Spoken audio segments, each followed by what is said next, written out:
You are not alone in your struggle to shift from in-person training to online. Maybe you resisted shifting. Some of you jumped in, and some are reluctantly doing this until we get back to normal. My name is Patricia Regier. I am a virtual facilitator and online event producer. For the past 2 decades, I have specialized in creating engaging learning experiences. And I understand what it means for speakers and training professionals to shift your expertise to the online context. What does it mean to you as an expert in your industry to be able to show up confidently online? In March 2019, the world shifted. Suddenly we saw a mass pivot to working and learning online like we have never experienced before. There was panic. Sometimes there still is. I see the apprehension all the time, and it's my job to remove hesitation and barriers so my clients can present their best selves, delivering what they specialize in. Today, I'm here to help you with your online ability to feel connected with your participants again. I will provide ideas and pro tips that you can implement right away.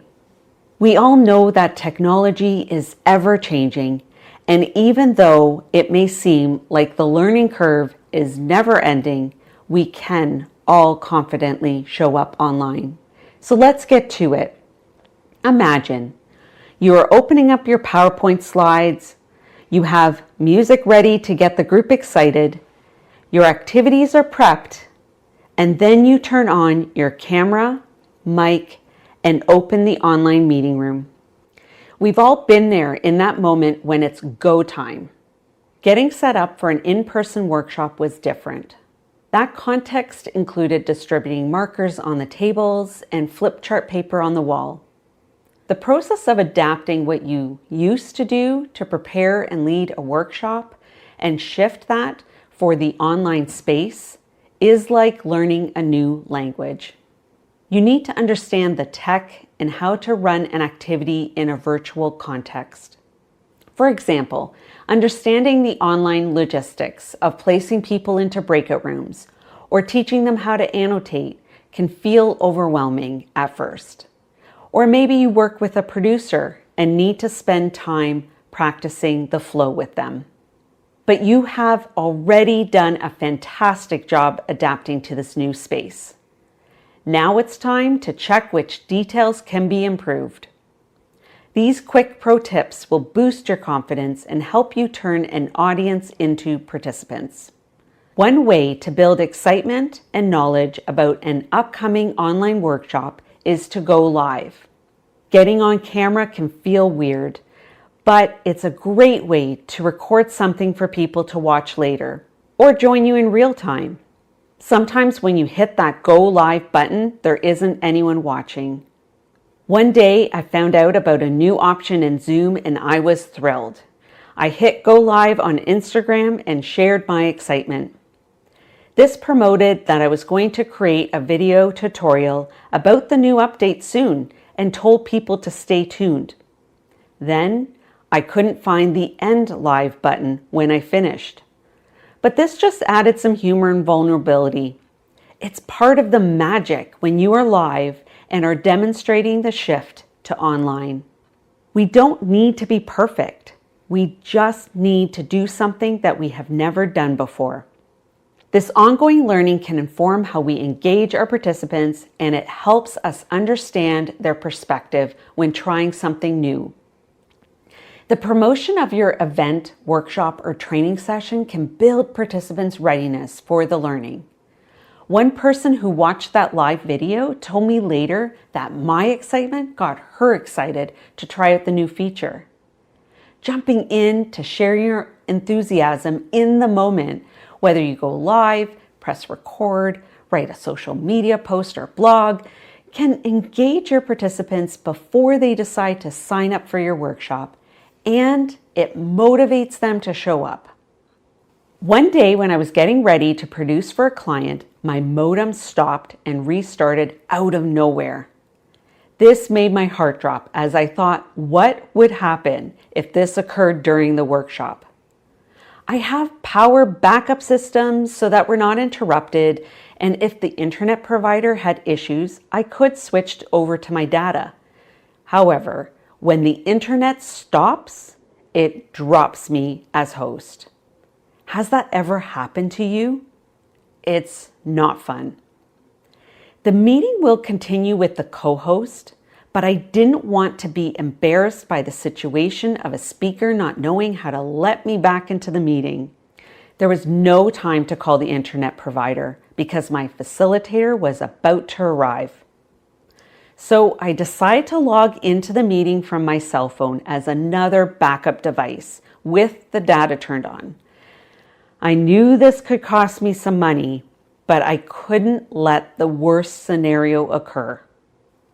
I kept the Wi-Fi on my phone and hoped that the data would only be used if the internet dropped. And then, just as the participants were starting to join the meeting, the modem stopped again. My computers got kicked out of the meeting. However, since I was logged onto my phone as a co-host with data turned on, I could still let people into the meeting and take care of my tasks. Thank goodness I knew how to host from my phone. No one else would be aware of my tech issues. The modem restarted right away, and after I logged back into my computer, it made me host again. Disaster averted. How many of you could feel the panic of that situation as I was sharing my experience? It's good to log into meetings as a participant or host from different devices, but also different platforms. Plus, have a backup strategy. When we get comfortable as facilitators, it's difficult to stay aware of other people's learning curves. However, understanding our participants' perspective can aid us in providing them direction when they are shifting to a new platform. I was logging into a training course on a new platform that I had never used before. A lot of skills were transferable from platform to platform, so I didn't do as much research or prep. I was a participant, and when I clicked the link to join, it didn't work the way I was expecting. I then entered through the browser instead of downloading the app, and when the facilitators were telling us to click the green check mark, I didn't have that option. This was frustrating, and I was a bit embarrassed because I had not taken the time to follow up all the pre-course steps. But going through this experience reminded me of what my participants could be feeling. This was a good example of what I needed to do to support a positive start to a workshop or course for my participants. One time when I was tech support for an online keynote speaker, I had not been involved in the planning or producing of the event. The host opened up their meeting and no one was saying anything. Nothing was being typed in the chat. They were silently waiting for the hundreds of people to join the meeting before they began. The problem was that people started wondering if their speakers were not working. Questions started being asked in the chat if they should be hearing someone talk. This was not the best start. This demonstrated the value of frequently saying welcome out loud on the mic, adding music and typing messages in chat, and or a message on the screen saying we'll begin shortly. It's important to keep people engaged as they wait. Having a warm-up activity ready also helps to build interest. With complete silence, people can walk away from their computer to fill up their cup of coffee and miss the start of the event. I just tried something the other day before I was meeting with a group of colleagues that meet regularly. I thought I was being clever. I created and shared a PowerPoint slide that said I was going to be right back and then turned off the waiting room so that if someone arrived early, they could get into the room. However, I learned some things when trying this out, and I'll take you through my thought process. My reasoning was firstly that I didn't want to leave people in the waiting room if I was going to be 2 minutes late. I knew that if I typed a message in chat, they wouldn't see it when they arrived. But when I created the slide, one of those design suggestions had a video of a city scene that looked really cool. It didn't have anything to do with our meeting, But this was a pretty informal group. The slide said, "I'll be right back," with my name. However, two people had two different experiences. One person arrived and I heard the bell notification and I turned on my camera because I had just arrived back at my desk. Another person arrived just before I got back and had left again. I found out when she arrived later and after she sent an email asking for the link that she had thought she interrupted one of my workshops. She thought that I was not hosting this morning and she had used the wrong link. There were a couple of reasons for this. She didn't arrive in the waiting room that would have had the title of the meeting on it. I needed to add that to the slide. I also would in the future make sure that the slide visual was related to the meeting topic. I tested something out and it was a good idea with good reasoning, but I now learned how to tweak it for a future context. I encourage you to try new things, get creative, stretch your facilitator comfort zone, and be okay if things don't go as expected. Speaking of stretching, funny story. The other day, I decided to wear my wired bra instead of the comfy one. I know that's a big deal. This was after I talked myself into having a shower, which meant I had to dry my hair, and then I even decided to put on mascara. Now, I was still wearing comfy pants. How many of you are comfy on the bottom and professional on the top? And that day, I wasn't really in front of the camera as a facilitator. I was behind the scenes as a producer. But whether I'm facilitating a workshop or supporting a keynote speaker, my presence is essential. I am either giving the confidence, calm, and energy to a speaker, or I'm giving the excitement to a group of participants. How I feel can reach through the camera. My tone of voice, if I'm looking directly into the camera, and my smile of genuine excitement can reach each person in their own home or office. This is my responsibility. It's more than the content I researched and prepared. It's more than my good lighting, the sound through my mic, and a camera that is crisp and clear. It's more than my internet strength for the video I am sharing to not buffer. However, all these things matter too. If any of those things go wrong, my energy can dip. If those things go wrong, it can cause frustration and I can start losing people. And that is when my presence must outshine any tech issues or the grumpy participant who is complaining in chat. My presence has to translate into the know and like factor. Then people are willing to listen and get excited about what they hear, and then do something with what they learned. It's a lot of responsibility. There are many factors that are still out of my control. If someone does not want to be there, that is not completely my problem. But my job is to draw in as many people through the learning experience design. Ultimately, how I am on camera and how I show up is up to me. I started very awkward on camera. I could talk to thousands of people in person with some nerves, but still comfortable. When I started creating videos, I was not as comfortable. I had to put myself out there anyway. In order to become the person I was meant to be, I had to experience this journey. Some of my colleagues stand when they are online facilitating, presenting or giving a talk, a keynote. Even though they're at home and in front of cameras, they put on their stage shoes and tell me this impacts how they feel and therefore their presence on camera. This may be different for everyone. My setup with lights, camera, mic, stream deck, and props, etc. means that I often sit when I facilitate or produce online.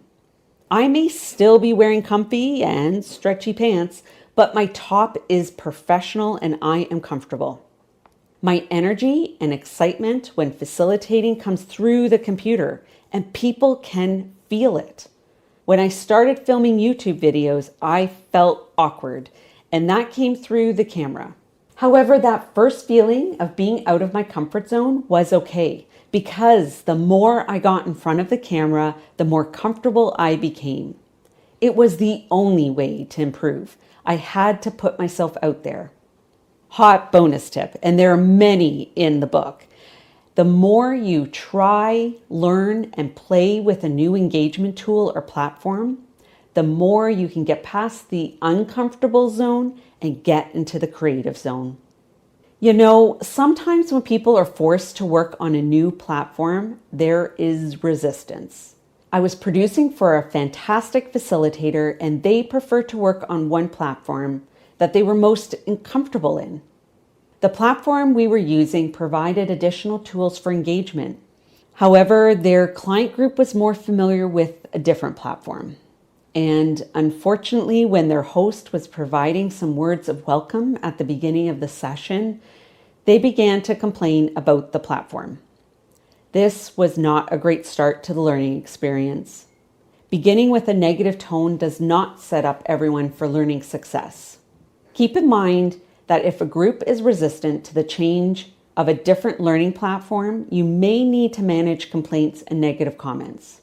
In this case, setting up the chat to be only with the hosts and co-hosts at the beginning of the session may be helpful. It is important to resolve frustrations as quickly as possible and move forward in a positive tone. My promise is to try to keep my energy up in these situations. My promise is to try to draw in the person who tunes out and the person who is focusing on the problems with technology, and to not forget about the people who have shown up ready to learn. My promise is to add layers of engagement and always remember that people like to learn in a variety of ways. It's my job to consider all of this when designing and facilitating the learning experience. My promise is to do the best to turn an audience into participants. What I want you to take away from this is that change is inevitable. We are all bound to occasionally have problems and hiccups with technology as it continually progresses. But it doesn't have to be the barrier that stops us. It doesn't have to be daunting or scary. My commitment to the experts that I work with is that the online shift gives you courage, calm, and a sense of ease. Get back to the connection you used to feel with your audiences and show up with the confidence that you can turn them into participants.